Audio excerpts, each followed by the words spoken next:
chim rừng nghỉ bay về đâu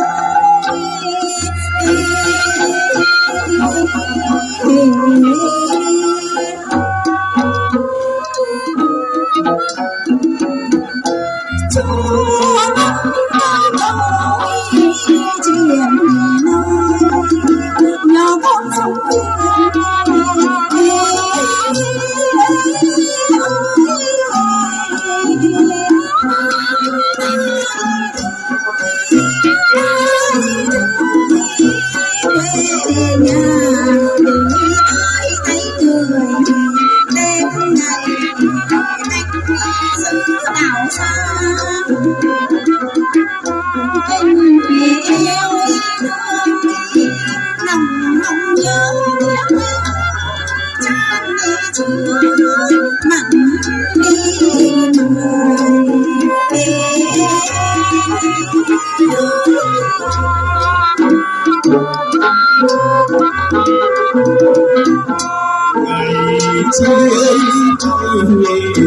bao điều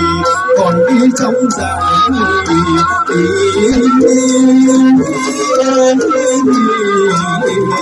sắc son anh cất lên trường nguyện là người chiến sĩ thiên nghi chung vì quê hương vì đất nước đất vượt lên dân có mối thảo môi